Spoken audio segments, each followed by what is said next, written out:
and welcome. You're listening to the X22 Report. My name is Dave, and this is episode 1997B, and today's date is October 16th, 2019, and the title of the episode is Deep State Plan Fails, Strange Messages Sent, 17th Mentioned. Now, before we get started, let's talk about protecting yourself. The world-famous delivery app DoorDash has announced that its security has been breached. One of the best things you can do to help protect yourself online is to sign up for a free 30-day trial of Virtual Shield VPN. Here, let me show you how easy this is. I'm going to go to virtualshield.com. I click connect, and boom, I'm connected. My IP address is now different than before. See? This month, Virtual Shield is offering a Halloween month-long special at 25% off all VPN plans and all premium add-ons. Sign up for a free 30-day trial to Virtual Shield VPN and see what the hype is about. You have nothing to lose. Click the link below.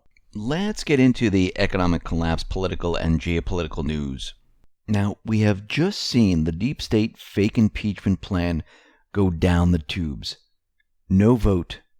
The fake whistleblower, fake hearings behind closed doors, they're not working. I mean, they will try to hold on to this fake impeachment inquiry and try to use it as a political shield when the IG D-class is released, but this will fail. They have nothing. No vote, no impeachment inquiry. The people know this. And even if they try to use this as a political shield, they're going to be called down on it. There was no vote. There is no impeachment inquiry. You just can't make this out of thin air, which Pelosi is trying to do, which she failed. Remember, they took the temperature of the House and they said, oh, we don't have the votes. Now, the deep state players, they're panicking. They don't have impeachment. The investigations are going on. The D-class, the Pfizer report, that's just sitting there, hovering above them, making them panic. They're scared. And they're worrying. Joe Biden's out there. He's saying, we've done nothing wrong. I've done nothing wrong. My son has done nothing wrong. He's panicking right now. And what's very interesting is that Pelosi was addressing the public, and she was wearing green and a bracelet.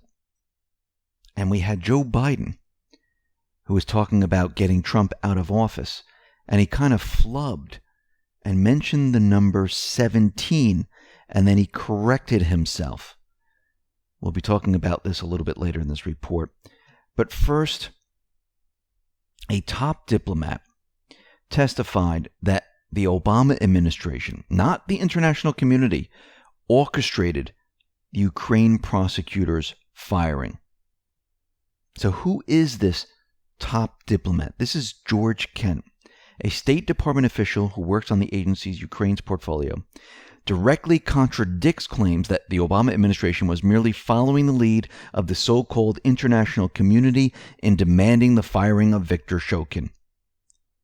And what he's saying is that, no, the Obama administration spearheaded the efforts to have Shokin removed from his position as the top federal prosecutor in Ukraine. He said the international community, namely the International Monetary Fund and Western nations within the European Union, were differential to U.S. directives on the matter. Their entire case, Biden's entire case, along with Obama and the rest, it is falling apart. The Patriots, they are rejecting the fake subpoenas because it's attached to fake impeachment inquiry. And the House is continually issuing them, and the Patriots are writing letters saying, yeah, this is not going to happen. Mike Pence's legal counsel sent a letter to the House committee chairman notifying them that the vice president would not be cooperating with an impeachment inquiry launched by Pelosi and crew. Pence's counsel, Matthew Morgan, said that the vice president office would not comply with the request from the chairman to hand over a number of documents related to the ongoing investigation into Trump. In the letter, Morgan writes that the purported impeachment inquiry has been designed and implemented in a manner that calls into question your commitment to fundamental fairness and due process rights. Instead of being accountable to the American people and casting a vote to authorize what all agree is a substantial constitutional step, you have instead attempted to avoid this fundamental requirement by invoking the Speaker's announcement of an official impeachment inquiry at a press conference. They're not following the rules. They're not following the Constitution. They're doing everything above the law. Remember, the deep state, and Hillary Clinton said it the best, why don't we tear up this Constitution if it's not doing what we want? When you hear this, this is exactly what they really want. It's not just to get Trump. Their entire mission, their entire goal was to get rid of the Constitution, to get rid of your rights. Why do you think they were trying to take the weapons away? Think about it. Think about what they're saying now and then go backwards a little bit. It's all starting to make sense, and you can put all the pieces together. Then we have Secretary Mark Esper. He said he won't comply with the impeachment inquiry, and he is joined now with Trump's lawyer Rudy Giuliani and Vice President Pence. They're all saying, you know something? Go pound sand. We're not cooperating whatsoever. You know why? You didn't have a vote. And Schiff, behind closed doors, he was pushing people to try to get them to turn on Trump, trying to put words in their mouth. And this is what he does. In a secret interview, Schiff pressed former United States Special Representative to Ukraine, Kurt Volker, to testify that Ukrainian officials felt pressured to investigate former Vice President Joe Biden's son Hunter as a result of Trump withholding U.S. military aid to Ukraine. Remember, the Ukrainian Zelensky, they didn't know that the U.S. was withholding aid. They didn't find out until a month later, so they had no clue that this was going on. Plus, there was no quid pro quo. And Schiff was trying to make Volker admit that the Ukrainians knew and Trump was trying to force him. Schiff asked whether Volker had discussed the withholding of aid with Ukrainian officials. Volker said he had not. Schiff began to push the quid pro quo allegation. He asked Volker whether he would agree that no president of the United States should ever ask a foreign leader to help intervene in a U.S. election. Volker said, I agree with that. And that would be particularly egregious if it was done in the context of withholding foreign assistance. That's what Schiff said. Volker balked. We're getting now into, a conflation of these things that I didn't think was actually there. Schiff was trying to maneuver Volker and trap him into saying that, yes, the Ukrainians knew, Trump put pressure on him, and it was interference. And Volker slapped him back. Guess what? Volker said the opposite of what Schiff was trying to do. The Patriots are not giving in. Now, the House has been trying to make the case of impeachment. They've been pushing fake whistleblower complaints, fake hearings to get the votes. It is now all fallen apart. The House Democrat leadership has taken a climate assessment of Democrat House members, and Speaker Pelosi announced they will not hold a House impeachment authorization vote. They just told the American people that the House is not on board with this. The majority is not on board with this. Their whole entire scheme, their plan, just got flushed down the toilet. So what does this mean with all these subpoenas?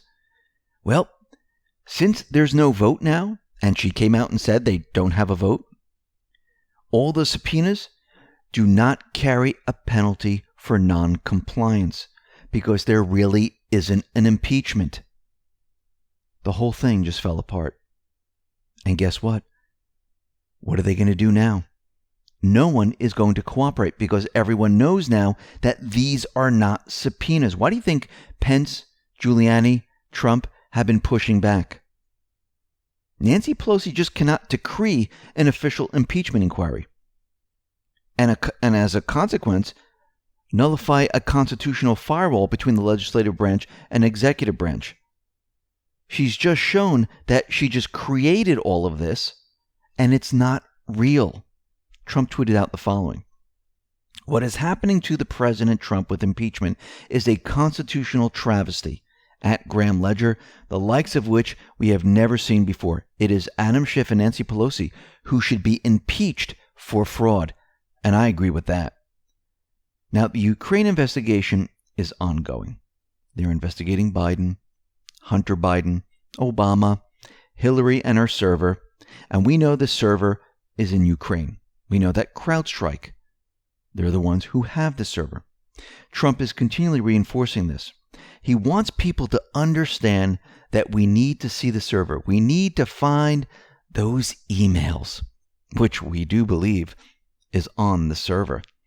Trump and the Patriots are continually doing this to bring the people's attention to the server, to CrowdStrike, to Ukraine. Listen to what Trump says.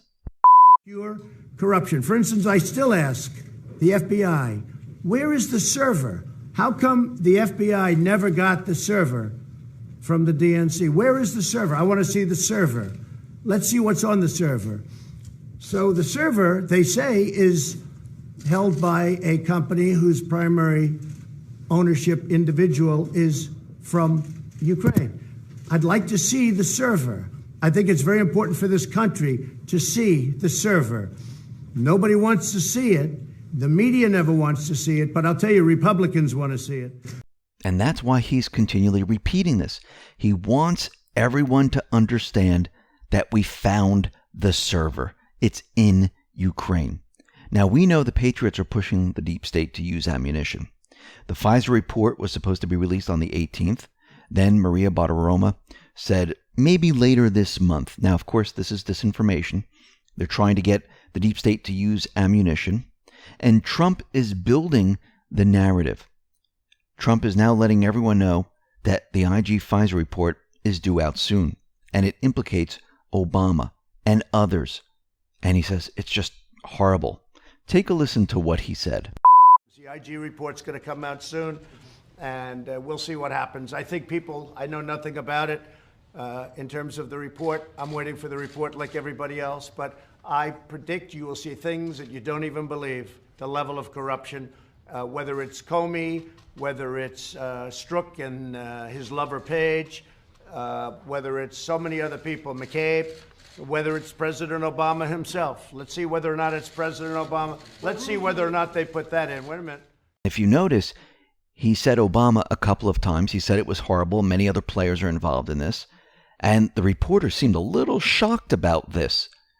Yes, because the truth is going to be revealed. He's prepping the people. Now let's talk about Sidney Powell and General Michael Flynn, because something very interesting is happening. And let me just say, she is going after these individuals. She knows the inner workings of all of this, and she knows how to dig deep and get the real information, the information that they're hiding. Now, General Michael Flynn's lawyer, Sidney Powell, filed a motion demanding the Justice Department produce Brady material that has recently come into the Department of Justice possession, which includes 2 phones, BlackBerries, used by deep state spy Joseph Mifsud. Powell requested that the U.S. government provide her and her client, General Michael Flynn, documents related to deep state spy Joseph Mifsud from an event in late 2015. Now, Powell referred to the 302s regarding the dinner event in 2015 that General Flynn attended, which means that the FBI was interviewing Mifsud as early as 2015 and knew exactly who Mifsud was and was not before Papadopoulos ever met Mifsud. Sidney Powell demanded the Department of Justice produce evidence that has only recently come into the Department of Justice possession. This evidence includes the data and metadata of the following 2 devices. And this is what Sidney Powell said. This information is material, exculpatory, and relevant to the defense of Mr. Flynn, and specifically to the Oconus lurers and agents that Western intelligence tasked against him, likely as early as 2014, to arrange, unbeknownst to him, connection with certain Russians that they would then use against him in their false claims. The phones were used by Mr. Joseph Mifsud. And she added, Mr. Flynn is entitled to this information under Brady v. Maryland, 373 U.S. 8387, 1963. And she is getting to the bottom of this, and the Department of Justice is going to have to produce this now. Flynn is going to go free. She's doing a fantastic job. Let's head on down to the border, because the House, the deep state, they tried to block Trump from building the wall, and they tried to block Trump from diverting the funds from the military to the wall. And Trump vetoed the measure, and now that has been stopped. Now, very interestingly, we know a lot of these sealed indictments, they're being unsealed, and there's a lot of investigations into human trafficking. And what we're seeing is that these child porn sites, human trafficking, we're seeing a lot of arrests lately. And I think this is just going to pick up. Right now, federal prosecutors have filed multiple charges against a 23-year-old South Korean man accused of running what they call is the world's largest dark web child porn marketplace. The site, called Welcome to Video, contained more than 200,000 videos or nearly 8 terabytes of data showing sex acts involving children, toddlers, and infants, according to the 18-page criminal indictment unsealed Wednesday. This site processed 7,300 Bitcoin transactions worth more than $730,000. More than 100 other suspects have been arrested in South Korea, while still more suspects were identified in other countries, including the UK, the US, and many others. And if you didn't notice, we're seeing a lot more of these sealed indictments. They're becoming unsealed. And I think this is just going to ramp up. And the cases are going to get bigger and bigger and bigger until we get to the big players. Now, very interestingly, since the entire Ukraine issue was brought up and all eyes and the spotlight were turned to the Bidens and to Hillary Clinton and to Obama, we haven't really heard from Obama. But Obama emerged from the shadows. He didn't mention Biden. All he did was tweet out, and he tweeted out the following message. I was proud to work with Justin Trudeau as president. He is a hard-working, effective leader who takes on big issues like climate change. The world needs his progressive leadership now, and I hope our neighbors to the north support him for another term. Now, why would he come out and support Justin Trudeau? Is it because he might have problems? Remember, the elections are coming up very, very soon. And I think they're worried, so they needed Obama to come out and say, okay, I endorse him. Now, think about this for a second. Obama decided to endorse Trudeau, who is running for re-election, which are coming up very soon. But if you notice, he has not endorsed an American presidential candidate yet. So the question is he waiting for someone who might not have entered the race yet? Could it be Clinton? Or maybe Michelle? And I know some people say Michael. Remember, they're putting out feelers. They took a poll. They wanted to see who would you vote for, Biden, Warden, or Michelle Obama. They chose Michelle Obama. So he's holding off for a reason, and we'll have to see how this all plays out. Now, the U.S. has confirmed in Syria that all forces have moved out of Manbij, and now Russian and Syrian forces have moved in, and they control that entire area. But what's very interesting, and I know the mainstream media, they're making a very big deal about Turkey going in and fighting against the Kurds.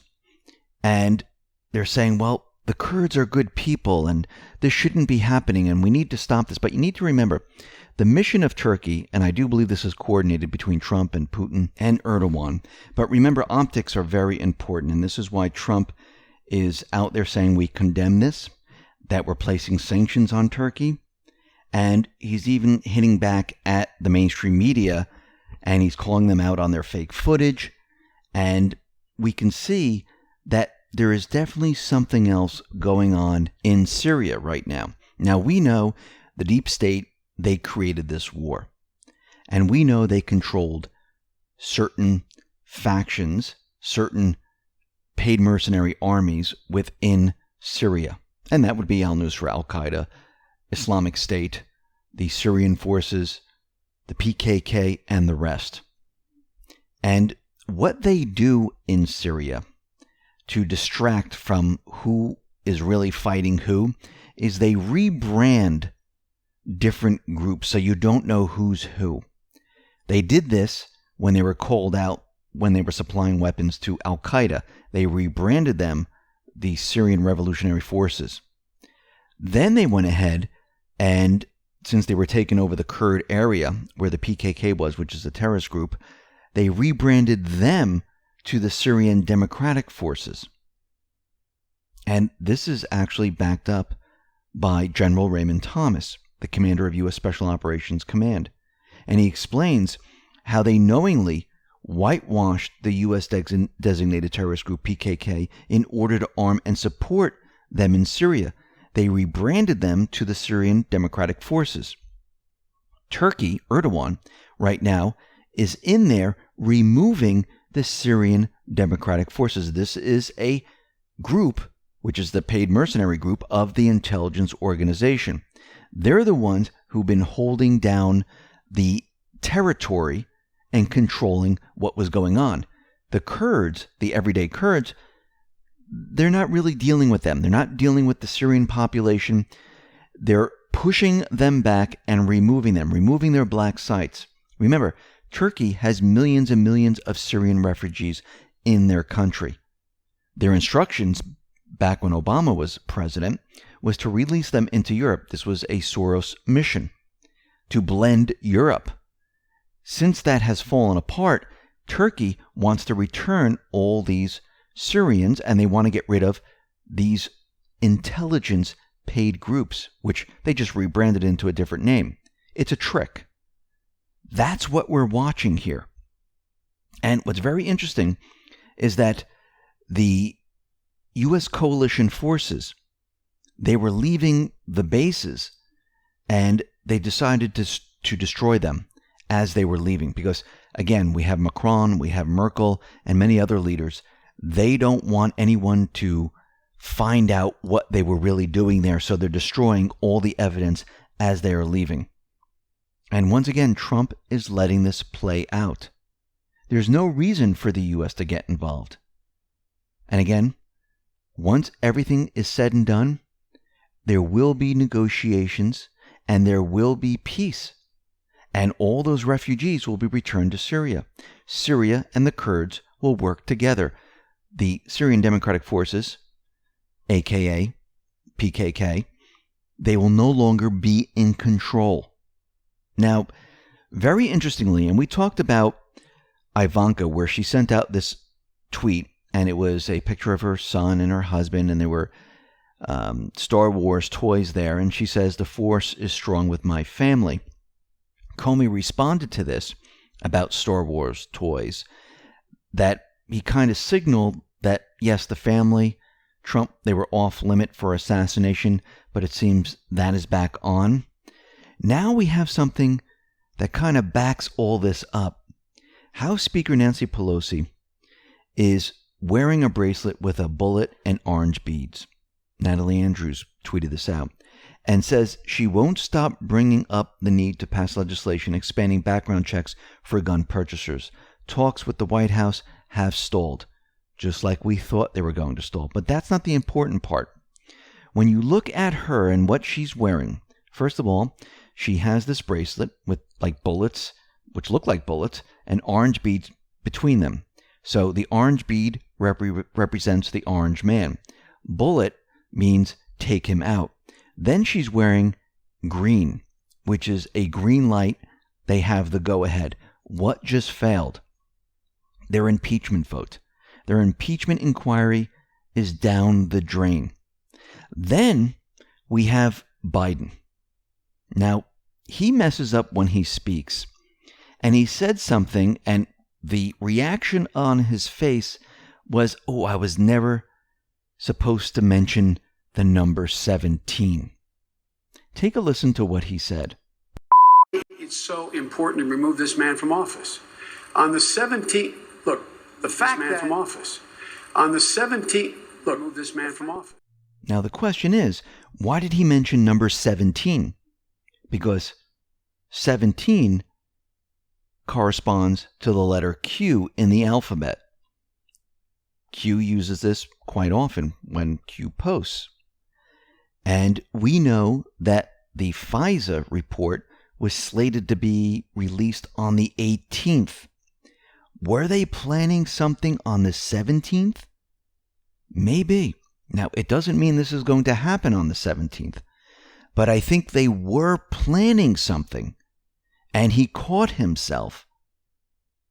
And again, we can see that they were creating or planning an event to clog the news cycles when the FISA report came out. And if you put what Comey said, what Pelosi's wearing, what Biden said, you start to put it all together, they definitely have an event. And I believe the Patriots were pushing them in this direction so they could hear the chatter to counter what they were trying to do. Now, again, they have this event sitting there. Do we know when the FISA report's going to be released? No, we know that Trump is building the narrative. We know they said the 18th or maybe later this month. So we'll have to watch and see how this all plays out. But I do believe that they have the green light. Now, this could be either a shooting, an explosion, a terrorist act someplace in the country, or maybe something happens to Trump and his family. And we know that Trump is traveling down to Texas. So this is something that we need to watch, and we'll have to see how the deep state plays this. And this was done on purpose so the Patriots could understand, so they could hear the chatter and counter whatever they're trying to do. Remember, the deep state, they're desperate now. Everything is falling apart. The Patriots hold all the cards, and they're panicking. Listen, everyone, thanks a lot for listening. Be well, be safe, and especially be prepared. Thanks a lot.